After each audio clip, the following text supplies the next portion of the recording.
Κύριε Μιλωνά, καλώς ήρθατε στο City News. Καλώς σας βρήκα και ευχαριστώ το City News που μου δίνει την ευκαιρία αυτή. Είστε ένας νέος άνθρωπος, νέος επιστήμονας, θα έλεγα επαγγελματικά και κοινωνικά καταξιωμένος, άρα γιατί εγκαταλείπετε το επάγγελμά σας και αναμειγνύεστε στα αυτοδιοικητικά? Σας ευχαριστώ που ξεκινάμε την συζήτησή μας με αυτή την ερώτηση. Γι' αυτό ακριβώς το λόγο. Γιατί πιστεύω ότι με την πολιτική, η πολιτική είναι καθημερινότητα για μένα. Είναι λύση στην καθημερινότητα. Εγώ, όπως είπατε, είμαι ένας άνθρωπος που έρχομαι από την καθημερινότητα. Είμαι ένας άνθρωπος από τους πολλούς, από την πλειοψηφία των κατοίκων του Ασπροπύργου που καθημερινά αγωνίζονται για τη ζωή τους, και αυτό ήταν το έναυσμα για μένα να ασχοληθώ με την πολιτική για να δώσω λύσεις στα καθημερινά προβλήματα που αντιμετωπίζουμε κάθε μέρα με τους συναδέλφους, τους συντοπίτες, τους συμπολίτες μου. Είναι πολύ ρομαντικό, για να ξέρετε ότι η πολιτική είναι οπωσδήποτε κάτι το ρομαντικό, αλλά είναι και κάτι το ψυχοφθόρο, είναι κάτι το κουραστικό. Ξέρετε ότι θα τα αντιμετωπίσετε όλα αυτά? Η πολιτική, όπως θέλουν να νομίζουμε ότι είναι οι επαγγελματίες της πολιτικής, σίγουρα είναι όπως το περιγράφεται. Εγώ σαν μηχανικός είμαι άνθρωπος πρακτικός. Οι συνεργάτες μου και η ομάδα μου, όπως σας είπα και πριν, είναι άνθρωποι της καθημερινότητας και με αυτό το σκεπτικό θα αντιμετωπίσουμε την πολιτική και τα προβλήματα του Δήμου μας. Όπως είπατε, συνεργάτες, παρέα, γιατί κακά τα ψέματα για να διεκδικήσει κάποιος οποιοδήποτε και με οποιοδήποτε στόχο ή στόχευση, ας είμαστε ειλικρινείς, πρέπει να έχει κάποια παρέα κοντά του. Δηλαδή, χωρίς την παρέα, τη συνεργατική ομάδα δεν μπορεί να ξεκινήσει, ή και αν ξεκινήσει και φτάσει, θα είναι αρνητικό το αποτέλεσμα. Αυτή η ομάδα σας, η παρέα σας, από τι άτομα αποτελείται? Σίγουρα κανένας δεν μπορεί μόνος του να αλλάξει τον κόσμο, ούτε την πόλη του. Η παρέα, όπως είπατε, είναι άνθρωποι εργαζόμενοι, άνθρωποι από όλες τις συνοικίες του Ασπροπύργου, άνθρωποι όλων των ηλικιών, οι οποίοι η μοναδική τους στόχευση είναι να βοηθήσουν και να προσφέρουν στην πόλη τους. Όλων των ηλικιών, όλων των επαγγελμάτων, είναι και όλων των κομμάτων τάχα. Είναι και όλων των κομμάτων. Μοσαϊκό δηλαδή. Η προσπάθειά μας δεν έχει κόμματα. Η τοπική αυτοδιοίκηση δεν πρέπει να έχει κόμματα και για μας δεν έχει στην πράξη. Ξέρετε, η κοινωνία μας ξεπέρασε αυτές τις ταμπέλες. Το έχουμε δει τα τελευταία 10 χρόνια. Δεν υπάρχουν χρώματα, δεν υπάρχουν κόμματα, υπάρχει για μας ο Ασπρόπυργος και τα προβλήματά του που δυστυχώς τα τελευταία 15 χρόνια γιγαντώνονται μέρα με τη μέρα και η πλειοψηφία του κόσμου το βλέπει, το βιώνει και αγανακτισμένη ψάχνει για μια εναλλακτική λύση. Για μια εναλλακτική λύση σε μια δημοτική αρχή, η οποία πραγματικά έχει 2 ή 3 τετραετίες, νομίζω. Είναι 13 χρόνια, 14, 3 τετραετίες. 3 τετραετίες, το έχετε μελετήσει, έχετε καταγράψει και τα υπάρχοντα προβλήματα. Ποια είναι αυτά τα προβλήματα κατά τη δική σας αυτοδιοικητική πολιτική καταγραφή? Τα προβλήματα είναι πάρα πολλά, με την έννοια ότι μείνανε στάσιμα ή άλυτα τα 13 αυτά χρόνια. Τι θέλω να πω με αυτό? Η Δημοτική Αρχή αναλώθηκε σε μια διαχείριση της καθημερινότητας. Δεν έσπασε αυγά, δεν πήρε αποφάσεις που να ανοίξουν προοπτικές και ορίζοντες για την πόλη. Ξέρετε, ο Ασπρόπυργος είναι ένα κέντρο οικονομίας. Εκεί αναπαράγεται πάνω από το 30 ή 40% του ΑΕΠ της χώρας. Είναι ένα διαμετακομιστικό κέντρο. Είναι ένα κέντρο μεταφορών. Όλα αυτά λοιπόν η Δημοτική Αρχή έρχεται 13 χρόνια τώρα πάντα πίσω από τις εξελίξεις. Δεν καθορίζει τις εξελίξεις, δεν αντιλαμβάνεται την ανάπτυξη της πόλης ώστε να δημιουργήσει προοπτικές για αυτήν. Ωραία, ας αφήσουμε την παρούσα Δημοτική Αρχή και πάμε στη δική σας πρόταση. Γιατί ο Ασπρόπυργος είναι ένα Εκεί να σας διακόψω λίγο, αυτό είναι και μια συνειδητή μας απόφαση σε αυτές τις εκλογές. Και εκεί έγκυται και η διαφορετικότητά μας. Δεν θα ασχοληθούμε με το τι δεν έκαναν οι άλλοι. Εμείς βγαίνουμε στον κόσμο του Ασπροπύργου μπροστά και θέλουμε να καταθέσουμε τη δική μας ρεαλιστική και κοστολογημένη πρόταση. Ο Ασπρόπυργος είναι ένα προάστιο των Αθηνών, ένα κομμάτι της Αττικής ας πούμε, το οποίο είναι μια εργατόπολη, μια βιομηχανική πόλη, για να μην πω και ζώνη. Ποια είναι αυτά τα προβλήματα τα οποία καίνε την κοινωνία, την πόλη σας? Δηλαδή είναι η καθαριότητα, είναι το περιβάλλον. Θα ξεκινήσουμε από τα δύο βασικά για μένα προβλήματα αυτή τη στιγμή. Είναι η ασφάλεια και το περιβάλλον. Ωραία. Ας ξεκινήσουμε με την ασφάλεια. Γιατί αντιμετωπίζει πρόβλημα ασφάλειας, δημόσιας τάξης, ας το πούμε έτσι, ο Δήμος σας? Ο Ασπρόπυργος αντιμετωπίζει αυτή τη στιγμή πρόβλημα ασφάλειας γιατί άφησε και γκετοποιήθηκαν 2 με 3 περιοχές του Ασπροπύργου. Και ξέρετε, όταν γκετοποιούνται περιοχές, μετά πλέον η επίλυση είναι δυσκολότερη. Γκετοποιώ σημαίνει ότι γράτε το ερώτημα ποιος είναι υπεύθυνο για την γκετοποίηση. Μήπως είναι η αρνητική οικονομική κατάσταση, μήπως είναι το χαμηλό πνευματικό επίπεδο των γκετοποιημένων ομάδων? Σίγουρα όλα έχουν παίξει το ρόλο τους. Η ουσία είναι όμως ότι η Δημοτική Αρχή, απουσία πλάνου, άφησε στη μοίρα τους περιοχές ολόκληρες. Και ανθρώπους. Και ανθρώπους. Τι θα κάνατε εσείς και στη θέση πληθυσμούς. της Δημοτικής Αρχής, αν θα ήσασταν? Εμείς θα σας πω τι θα κάνουμε τώρα. Το θεωρώ πιο χρήσιμο. Εμείς λοιπόν θα πάμε να σπάσουμε τον γκέτο. Και δεν θεωρώ με δυνάμεις καταστολής. Γιατί μέχρι στιγμής αυτό που γίνεται είναι να πετάμε την μπάλα στην εξέδρα. Να ρίχνουμε τις ευθύνες μονίμως στην αστυνομία και μονίμως να θεωρούμε ότι οι δυνάμεις καταστολής θα λύσουν το πρόβλημα. Αυτό, όπως αντιλαμβάνεστε, αυτές οι πολιτικές μας έχουν οδηγήσει 15 χρόνια τώρα στη γιγάντωση του προβλήματος. Είναι μετρήσιμο το αποτέλεσμα. Εμείς λοιπόν πάμε και καθαρίζουμε και ρίχνουμε φως στις περιοχές αυτές. Το πρόβλημα το κάνουμε πλεονέκτημα. Εμείς λοιπόν στις περιοχές που αναπτύσσονται παραβατικές συμπεριφορές και είναι γκέτο, σε συνεργασία με τις βιομηχανίες, με τους κατοίκους, γιατί είναι 2 συγκεκριμένες περιοχές που αναφέρομαι, η Νέα Ζωή και τα Νεόκτιστα, μπαίνουμε μέσα, καθαρίζουμε τις περιοχές, φωτίζουμε τις περιοχές, δημιουργούμε πόλους ανάπτυξης στην περιοχή, ώστε να φέρουμε κόσμο στην περιοχή, με οικονομικά κίνητρα, με δημιουργία περιβαλλοντικών πάρκων, με δημιουργία καθημερινού ελέγχου. Ναι, αλλά ένας ο οποίος γκετοποιείται ή αν θέλετε κοινωνικά περιθωριοποιείται, μπορώ να πω ότι είναι και μία συνέπεια από της κακής οικονομικής κατάστασης. Δεν έχει δουλειά και οδηγείται στην παραβατικότητα και όλα τα συναφή. Αυτό το θέμα της εργασίας, πώς θα το επιλύσουμε? Ξέρετε, στον Ασπρόπυργο των τόσων χιλιάδων βιομηχανιών δεν θα έπρεπε να μιλάμε για θέμα ανεργίας. Όμως το θέμα Η της ανεργία... δεν το λύνετε εσείς. Το λύνει οποιοδήποτε δήμαρχος. Να σας πω, δεν είναι ακριβώς έτσι. Ο Δήμος θα έπρεπε να ήταν σε άμεση συνεννόηση με τις τόσες χιλιάδες βιομηχανίες στο θέμα αυτό.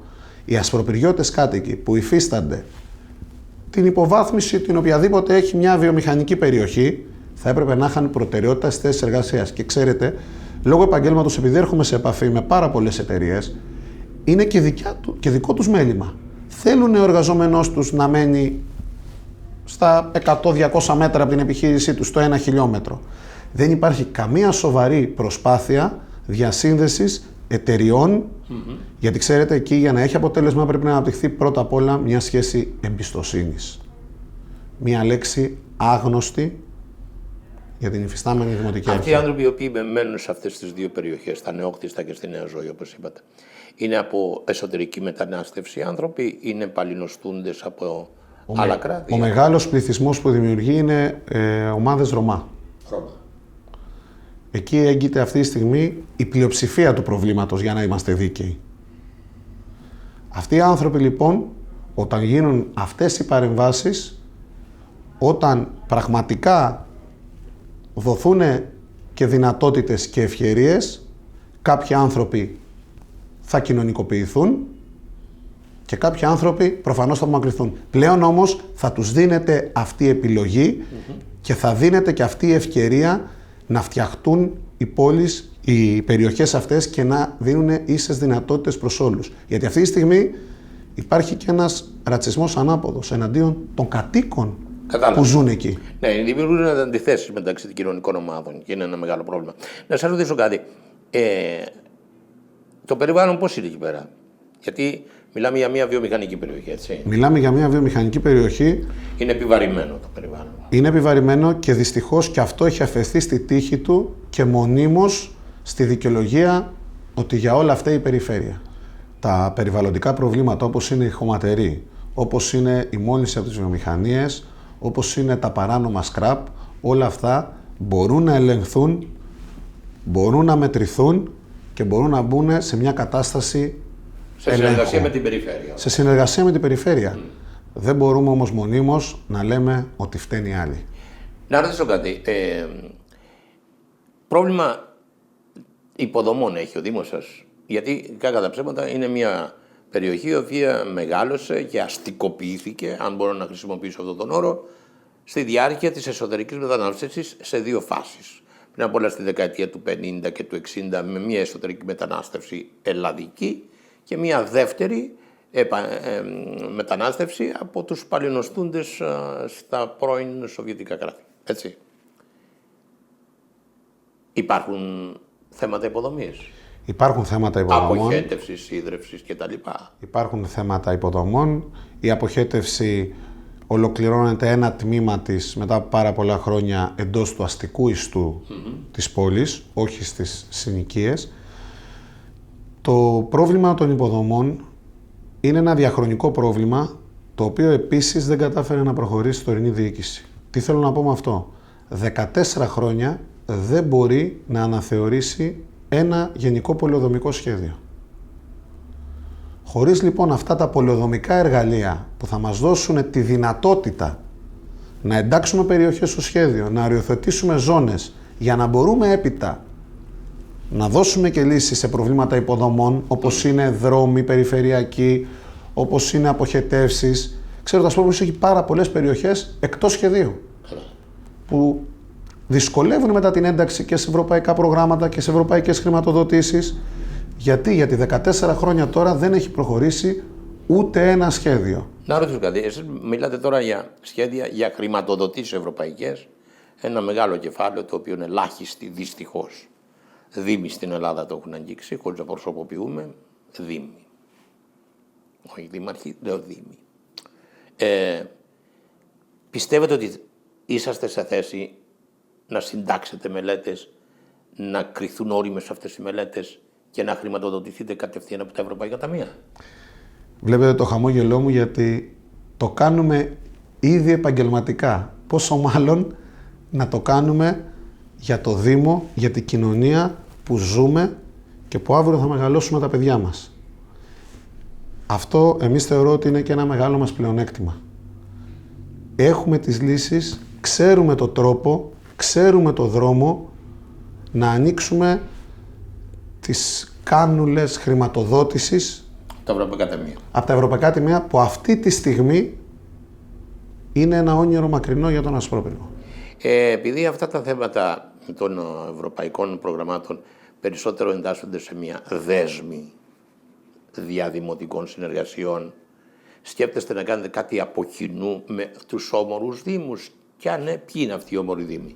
Εμείς, ξέρετε, δεν βλέπουμε ανταγωνιστικά τους όμορους δήμους. Ποιοι είναι? Η Ελευσίνα, Μαγούλα, ο Δήμος Φιλής, από την άλλη πλευρά, και ο Δήμος Μάνδρας, πιο πέρα, που συνορεύει με την Ελευσίνα Μαγούλα. Εμείς βλέπουμε σε ένα πλαίσιο θριασίου πεδίου ότι μπορούμε να αναπτύξουμε κοινές δράσεις. Γιατί έτσι δίδονται πιο ευκολότερα τα ευρωπαϊκά προγράμματα. Όχι μόνο τα ευρωπαϊκά προγράμματα, όσο και λύσεις που όταν πάμε 3 ή 4 δήμοι μαζί μπορούμε να βρούμε. Είναι πιο έντονη η φωνή. Και να πιέσουμε καλύτερα. Τα προβλήματα, αν μη τι άλλο, σε μεγάλο βαθμό είναι κοινά στο θριάσιο πεδίο. Εμείς είμαστε αυτοί που μπορούμε να δημιουργήσουμε εξωστρέφειες και συνεργασίες με τον Ασπρόπυργο. Όπως είναι και ένα θέμα διαχείρισης απορριμμάτων, που αυτή τη στιγμή ο Δήμος, ακόμα και αν το αρνείται, πάει σε μια συνεργασία με το Δήμο Αθηναίων για να διαχειριστούμε στον Ασπρόπυργο τα σκουπίδια του Δήμου Αθηναίων. Αυτό πήγε τουλάχιστον ο κύριος Καμίνης να περάσει στο Δημοτικό Συμβούλιο. Πώς να συνεργαστεί με το Δήμο Αθηναίων για τα σκουπίδια ο Δήμος Ασπροπύργου? Στην ουσία να δημιουργήσει μια μονάδα επεξεργασίας στον Ασπρόπυργο. Ποιος? Ο Δήμος Αθηναίων από κοινού με το Δήμο Ασπροπύργου. Λες και δεν είχαμε πάρα πολλά προβλήματα και έπρεπε να επεξεργαστούμε και τα σκουπίδια της Αθήνας. Αυτή η ιδέα. Υπήρχε ένα κοινό μνημόνιο που ο Δήμαρχος όταν βγήκε στο φως, αυτό με την έγκριση από το Δημοτικό Συμβούλιο της Αθήνας πριν 6 μήνες, ισχυρίστηκε απλά ότι το μνημόνιο ήταν διάρκειας 1 έτους και έχει λήξει και ως εκ τούτου δεν τίθεται θέμα. Όπως αντιλαμβάνεστε, είναι ένα πράγμα που έχει μπει στο αυλάκι και όταν μπαίνει στη διαδικασία και στο τραπέζι να συζητάς τέτοιες λύσεις με το Δήμο Αθηναίων, μόνο ανύπαρκτο θέμα δεν είναι. Είναι ένα θέμα μεγάλο αν υπάρχει πραγματικά αυτό το θέμα, γιατί αυτόματα μπαίνει σε πορεία μια διαφορετική διαχείριση των απορριμμάτων στην Αττική από εκείνη που υπάρχει μέχρι τώρα. Εμείς δεν είμαστε αντίθετοι στη διαχείριση των απορριμμάτων. Με τη φυλή, έτσι. Εμείς λοιπόν δεν είμαστε αντίθετοι. Κάθε Δήμος εξάλλου, σύμφωνα με το περιφερειακό σχεδιασμό, πρέπει να βρει λύσεις μέχρι το 20 διαχείριση των απορριμμάτων του. Όμως, όπως εύστοχα λέει και ο περιφερειακός σχεδιασμός, προτείνει διαδημοτικές συνεργασίες με όμορους δήμους όταν αυτό δεν είναι εφικτό. Γι' αυτό ρωτάω. Ναι. Εκεί λοιπόν είναι το μυστικό. Όμοροι δήμοι, ήδη νομίζω έχουν κάνει μια συνεργασία η Ελευσίνα, η Μάνδρα και η Σαλαμίνα που είναι απέναντι. Να ρωτήσω κάτι, οικονομικά πώς πάει ο Δήμος αυτός προπέρου? Οικονομικά ο Δήμος, ως γνωστόν όλοι οι Δήμοι μαστίζονται από την κρίση και από τις περικοπές, όμως θεωρώ ότι έχει πάρα πολλές ευκαιρίες και μπορεί να ανταπεξέλθει στις δύσκολους αυτούς καιρούς. Δεν θεωρώ ότι είναι οικονομικό το πρόβλημα του Δήμου.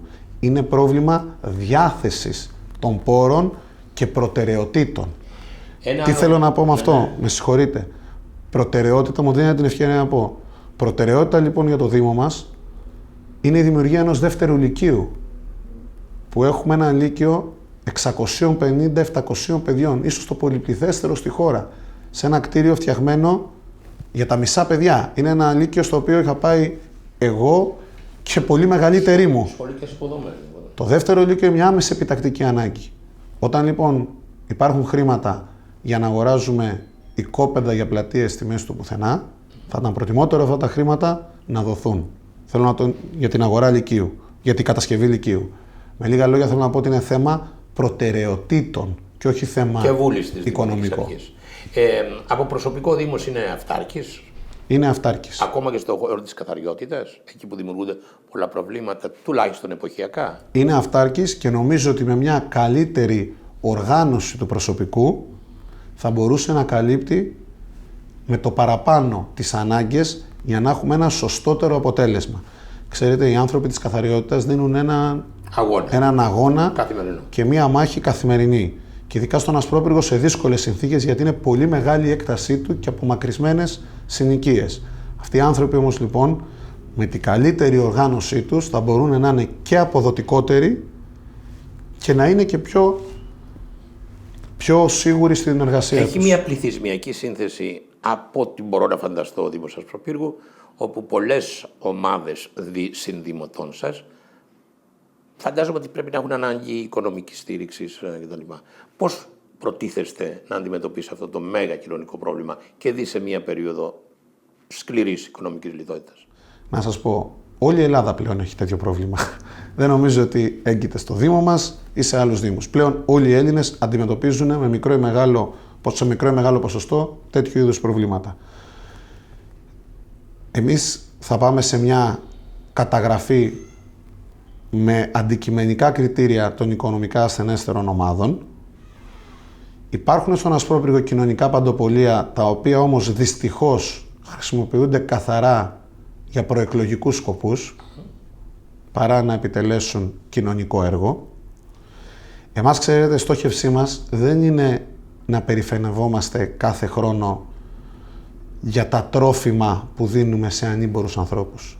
Εμάς στόχευσή μας είναι να υπερηφανευόμαστε ότι κάθε χρόνο λιγότεροι άνθρωποι έχουν ανάγκη από αυτές τις δράσεις.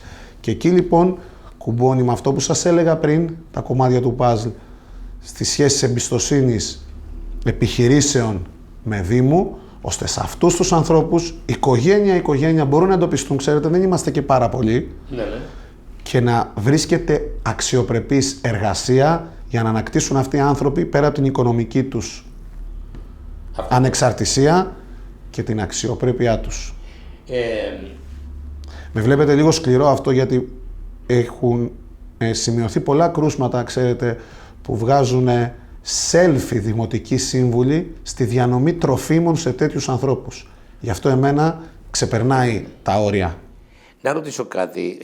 Οι εκλογές του Μαΐου είναι εκλογές που διεξάγονται με το σύστημα της απλής αναλογικής. Θα βρεθείτε μπροστά σε ένα νέο δημοτικό τοπίο. Θα περάσει, αν επιστρέφει, η εποχή του παντοδύναμου, του παντοκράτορος δημάρχου.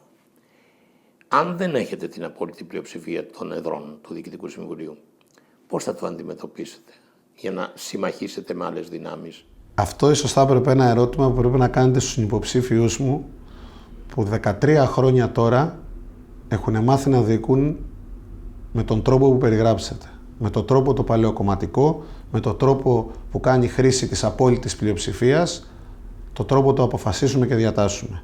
Εμείς από τη φύση μας είμαστε άνθρωποι ανοιχτοί στις συνεργασίες, είμαστε άνθρωποι που οι προτάσεις μας χρήζουν ευρύτερης αποδοχής, γιατί είναι για το καλό της πόλης. Διάφανες, ξεκάθαρες, είμαστε ανοιχτοί σε προτάσεις, ανεξάρτητα αν αυτές έρχονται από ανθρώπους του συνδυασμούς μας ή του απέναντι συνδυασμού. Για μας είναι όλοι πλέον δημοτικοί σύμβουλοι με σκοπό να βελτιώσουμε την καθημερινότητά μας. Είναι μια άλλη φιλοσοφία διοίκησης που μόνο εμείς θεωρώ ότι μπορούμε να την εγγυηθούμε.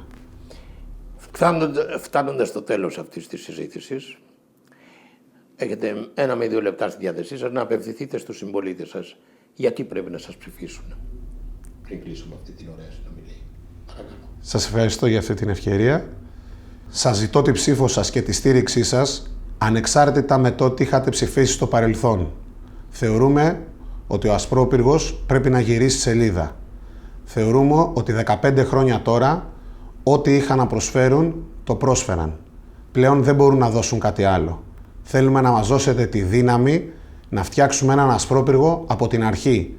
Έναν Ασπρόπυργο εξωστρεφή, έναν Ασπρόπυργο δημιουργικό, έναν Ασπρόπυργο που θα δίνει δυνατότητα στα νέα παιδιά να μείνουν στην πόλη τους, έναν Ασπρόπυργο για όλους και όχι για λίγους.